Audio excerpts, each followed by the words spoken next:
Galerinha, só avisando rapidinho antes da gente ir pro vídeo, é que agora o Vicezinho tá fazendo live final de semana lá na Kick. Lá a gente tá fazendo reacts, assistindo animes e jogando às vezes. Dá uma chegada aqui na Kick, onde eu tô fazendo lives bizarras. Ai, meu Deus. Então se você puder dar essa forcinha pro Vicezinho, eu agradeço muito. A gente tá fazendo todo final de semana, sábado às 8 e domingo às 2 da tarde. Então tanto a Kick como meus outros canais vão estar aqui na descrição. É só você puxar aqui pra baixo e dar essa fortalecida pro Vice. E agora fique com o vídeo. Ó o chat, ó. O chat tá bizarro, ó, só bizarro. O auge e a queda e o possível volta do Sparking Zero. Ai, meu Deus, será que o Sparking Zero vai voltar com Áurea? Há exatamente um ano, Dragon Ball Sparking Zero foi lançado. E definitivamente esse foi o maior lançamento que um jogo de Dragon Ball já teve. E morreu rapidamente.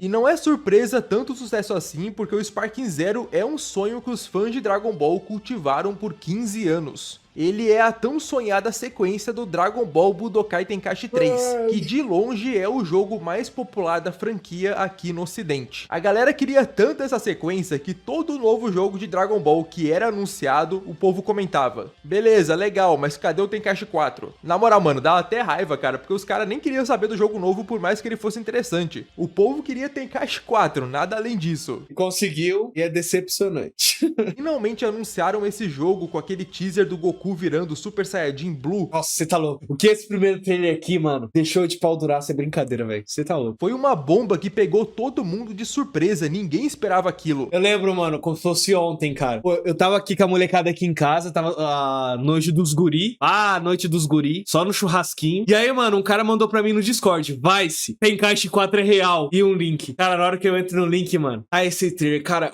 era 3 horas da manhã em casa, mano. O que eu gritei na minha casa foi brincadeira, velho. Os vizinhos deviam estar achando que eu tava sendo sequestrado, mano. Foi um anúncio tão mágico que naquele dia, todos os fãs de Dragon Ball conheceram a verdadeira felicidade. Papo 10. Só que depois desse teaser, o Sparking Zero ficou um bom tempo sem aparecer. Mas quando ele voltou, foi pra ficar, cara, porque todo mês tinha um trailer novo do jogo. Nossa, eu ficava todo dia vendo se saia algo novo, velho. E cada um deles confirmava novos personagens e abria espaço pra mais teorias. E cara, ver os trailers desse jogo eram basicamente eventos. Cada trailer novo a galera se reunia, ficava ansiosa, teorizava, comentava sobre os personagens novos. Eu nunca vi um jogo de luta, tá, conseguir engajar tanto com os trailers dele quanto o Sparking Zero. Era uma sensação muito mágica ficar imaginando como é que o jogo ia ser. Conversar com os amigos, teorizar na internet, fazer vídeo no meu caso, era tudo muito bom.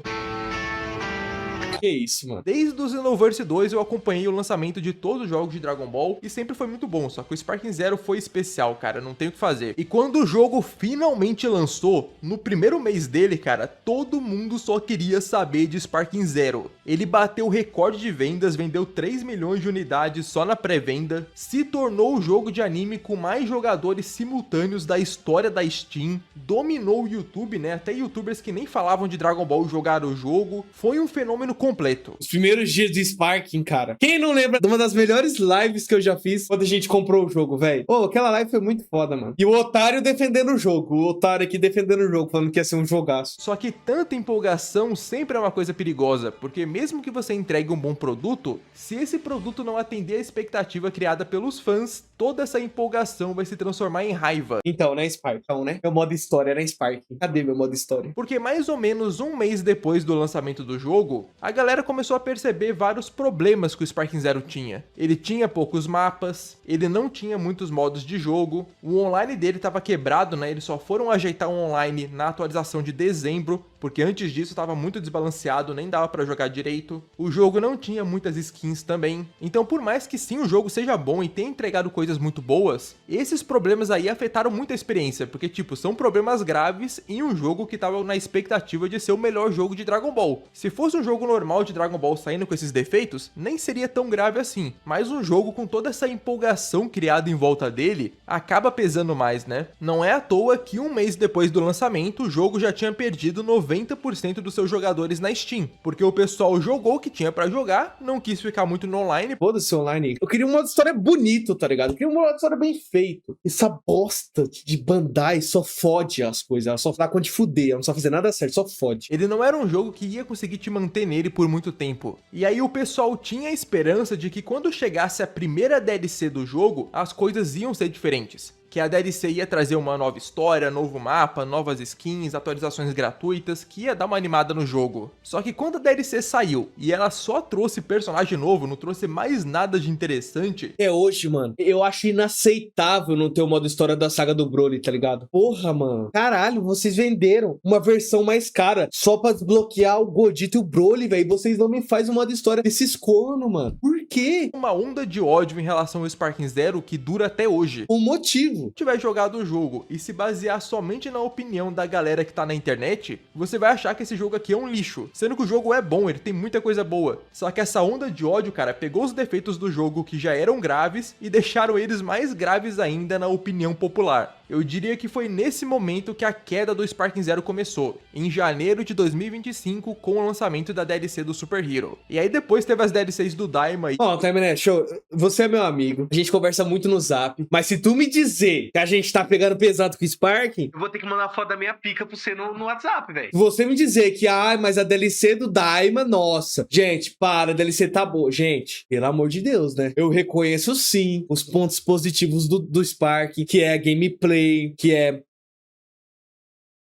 a gameplay. E de todos os pontos negativos do Sparking Zero, na minha opinião, tem dois que mais afetaram a experiência dos jogadores: o conteúdo cortado e o pós-lançamento. O conteúdo cortado são coisas que eram para estar no jogo, que estavam planejadas para aparecer, mas que acabaram ficando de fora da versão final. Por exemplo, o Sparking Zero tem várias opções de customização. Se eu me lembro bem, são tipo 10 slots para você poder colocar acessórios no seu personagem. Mas não existe nenhum personagem no jogo que use mais de 3 acessórios de uma vez. Você quer me dizer que tá bom. Tem essa opção de você tirar e botar acessório, e é só você pegar a DLC do Super Hero. O Gohan, na forma base, ele tem um acessório de óculos e da coisa aqui, ó, da roupinha. De vez de ser um acessório de colocar e tirar, não. É um acessório que simplesmente vai subir quando ele virar Super Saiyajin, tá ligado? Magicamente. Mas é porque provavelmente muita coisa que ia aparecer nesse sistema acabou sendo cortada. E por mais que o jogo tenha saído com muito personagem, cara, 181, ele ainda teria mais, né? Ele teria o Deus da Destruição Vermouth, ele teria o Vegeta GT, teria o Super 17, mas eles acabaram ficando de fora. Por isso que muita gente fala que o Sparking Zero foi rushado, que eles apressaram o jogo. Foda-se personagem, meu problema é o modo história.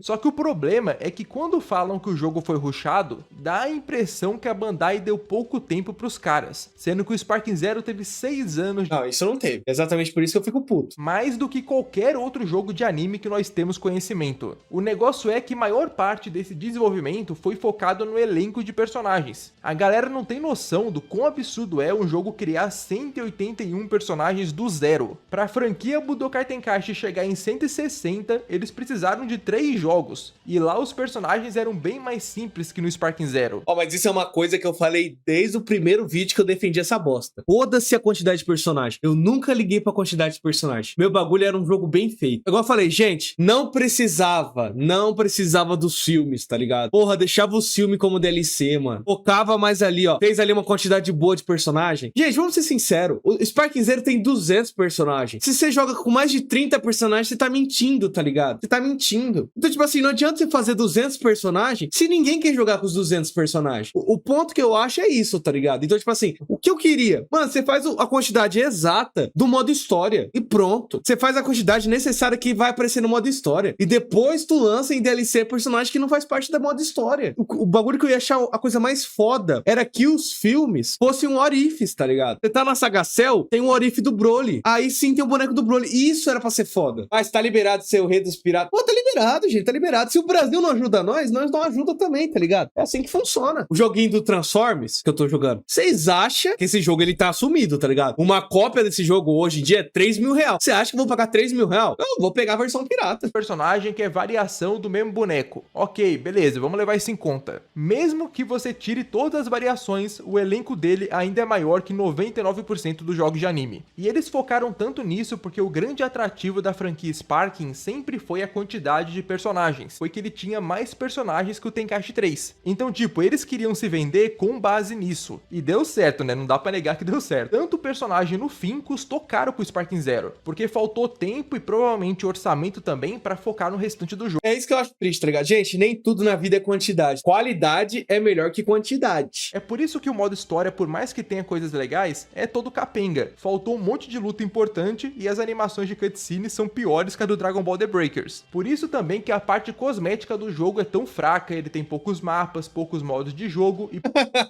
Ai, coisa feia, eu nunca tinha visto isso daqui. Ó, esse braço aqui, ó, alta qualidade. O que eu quero dizer é que como eles focaram muito em personagens, vários elementos que poderiam melhorar a experiência do jogo e prolongar a vida dele acabaram não sendo bem desenvolvidos. Muita coisa foi entregue pela metade e várias coisas importantes acabaram faltando. Então por mais que o jogo seja bom, essas coisas pesam muito, sabe? Não dá pra você não criticar. E isso nos leva ao segundo maior problema do jogo, o pós-lançamento. Horrível também, nossa, os caras simplesmente deixaram o jogo morrer. Os caras conseguiram a grana que queria e deixaram o jogo morrer. Foda-se, vamos tirar férias. Agora todo mundo tira férias, porque foi um saco fazer 200 personagens. Depois de um ano a gente volta e fala que agora vai mexer no jogo, tá ligado? Nesse um ano que o jogo saiu, nós só tivemos atualizações de balanceamento, um modo de jogo novo bem fraquinho pro online, apenas um mapa novo e 4 DLCs que trouxeram apenas personagens. Sendo que personagens é o que não falta nesse jogo, né? Você tem uns 20 a mais não faz tanta diferença assim. Menos o Xalote, tá? O Xalote faz muita diferença. A melhor coisa que saiu no Sparking Zero depois que ele lançou. Mas enfim, né? Deixando meu lado fanboy do Xalote um pouco de lado, o grande problema é que todas as novidades que chegaram no Sparking Zero depois que ele lançou são mais do mesmo. Nenhuma delas melhorou a experiência do jogo. Cara, tanto que eu acho que nenhuma, sério, nenhuma DLC do Sparking, tipo, eu olhei e falei assim, ai meu Deus, que anúncio. Nenhuma. A do Dragon Ball Legend celular é mais emocionante que do Spark. Já que o jogo não saiu completo, o que a Bandai tinha que ter feito era dar um cuidado um pouco maior para as atualizações. Por exemplo, trazer mapas novos com mais frequência, trazer novas skins que o pessoal pede muito, trazer modos de jogo diferentes, né, tipo o modo arcade, o modo de batalha 100 do Tenkaichi 3, essas coisas. E nas DLCs, que é um conteúdo pago, trazer uma coisa mais especial, né, tipo um modo história novo. Porra, muito.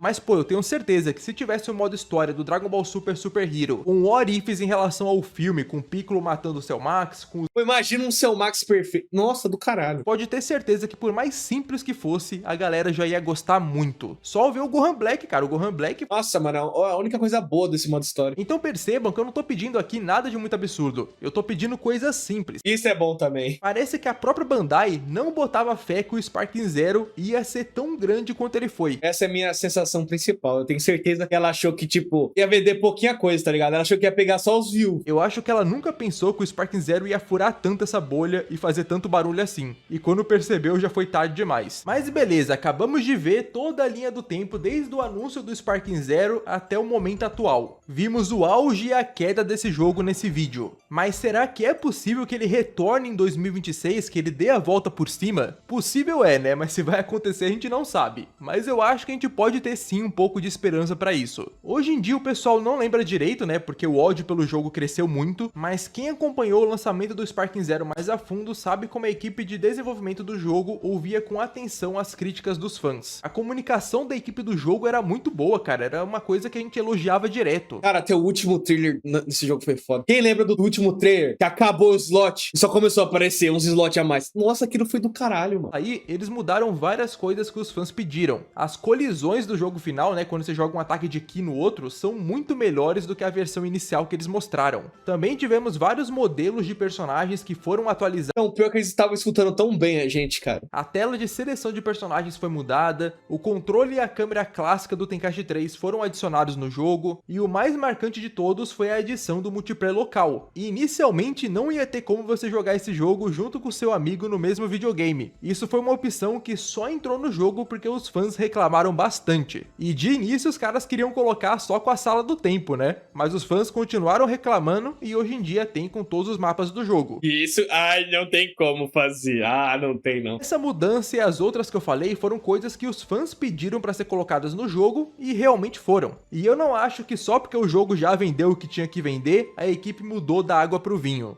O que eu acho que aconteceu é que eles fizeram um planejamento fraco sem levar em conta o tamanho do jogo e que tiveram que seguir esse planejamento até o final. Mas agora que a primeira temporada de DLCs acabou, eles podem sim fazer um planejamento mais de acordo com o que o jogo realmente... Sendo bem sincero, não vai acontecer. Gente, ó, vou ser bem sincero com vocês. O Spark ficar bom, tem que ter agora o Spark 1, tá ligado? O Spark One. Só assim pra esse jogo ficar bom. Se o Tenkaichi, numa época que não tinha como você trazer atualização pra jogos, precisou ter 3 jogos pra ficar bom, o Sparking é a mesma coisa, tá ligado? Tem que ter uns 2, 3 jogos pra ficar bom. Então assim, gente, desculpa, mas eu não acho que o Sparking vai ser valorizado agora. O que pode acontecer é ter umas DLC fraca ainda, que também não tem muito que tem em DLC, tá ligado? Não tem, acabou os personagens fodas. Os Tamagami não faz uma DLC. Eles não vendem uma DLC por eles, tá ligado? Cara, é esperar o Xenoverse 3, Fighter Z2 e o Sparking One, tá ligado? Por exemplo, eles lançaram aí pesquisas de opinião perguntando o que a galera quer no Sparking Zero. Por que eles lançariam isso se eles não pretendessem trazer o que a gente quer? E além disso, eles também adicionaram o mapa do Makai. Ai, meu Deus, ai, gente, depois de um ano lançaram um mapa. Ai, nossa, como eles estavam lá trabalhando duro, hein? Um aninho só, chat. Quem não sabe, as DLCs do Daima foram adiadas em 3 meses. Essa DLC que saiu em setembro era pra sair lá em junho, e provavelmente isso aconteceu porque a equipe foi reduzida depois do lançamento, né? Geralmente acontece isso, e porque eles tiveram que fazer algumas outras coisas também, tipo fazer o port do Sparking Zero pro Nintendo Switch. Mas parte desse tempo aí dos 3 meses deve ter sido usado para poder preparar conteúdos futuros e também para poder fazer esse mapa do Makai porque os fãs estavam pedindo. Ou seja, temos sinais claros que eles ainda estão ouvindo as críticas dos fãs. Não porque eles são bonzinhos, né? Mas é porque eles também querem reerguer esse jogo, né, obviamente. E até da questão dos modos de jogo diferentes, eles parecem estar cientes. Eu digo isso porque na versão de Nintendo Switch do Sparking Zero que vai sair em novembro, foi confirmado que teremos um modo de jogo novo que vai permitir que até 6 jogadores joguem juntos no mesmo console. Não sabemos exatamente como esse modo de jogo vai funcionar, mas se ele for igual ao que existe no Fighter Z, que é o que parece, ele deve funcionar da seguinte maneira. Cada equipe pode escolher até 3 personagens, e cada jogador vai controlar um deles. Então, por exemplo, eu escolho o Goku, um amigo meu escolhe o Vegeta e você escolhe o Gohan. No começo da batalha vai ser só eu jogando de Goku contra o meu inimigo, mas se eu morrer e o Vegeta aparecer, é meu amigo que escolheu o Vegeta que vai jogar agora. Que bosta, hein? Talvez em 2026 o Sparking Zero não traga tudo aquilo que a gente quer, mas tudo indica que vai ser muito melhor que 2025, mas muito melhor mesmo. Tudo vai depender se a Bandai quer ou não investir mais no Sparking Zero agora. A equipe do jogo parece querer, mas Ai por mim, Spark One. já foi até anunciado que em janeiro eles vão mostrar os detalhes da próxima DLC. Porém, o mais importante é ver se a Bandai vê potencial de crescimento no Sparking Zero ou não. Se a Bandai achar que o Sparking Zero ainda pode faturar muito, com certeza ela vai fazer um planejamento muito melhor para ele de agora em diante. A gente quer que o jogo cresça e você pode ter certeza que a Bandai também quer, né? Porque ela quer o dinheiro dela. Só que se ela achar que o Sparking Zero não pode gerar muito mais dinheiro, que ele já vendeu o que tinha que vender, tudo que ela vai fazer é lançar umas coisinhas ali de vez em quando. É o que vai acontecer. E sinceramente, nesse momento não dá pra saber qual desses dois caminhos a Bandai vai escolher. Mas de uma coisa nós temos certeza. O destino do Sparking Zero será totalmente decidido na próxima DLC. Mas eu tô com uma esperança que isso vai dar certo, porque quando a Bandai falou que uma próxima DLC do jogo ia ser mostrada em janeiro, na descrição da postagem tava falando que além de personagens novos, nós teríamos muito mais conteúdo também. Conteúdo. Ai, meu Deus, eles vão mudar a letra da logo. Vai estar em outro estilo artístico. Nossa, que mudança. Mas por enquanto eu quero saber de vocês. O que vocês querem e o que vocês esperam pro futuro do Sparking Zero?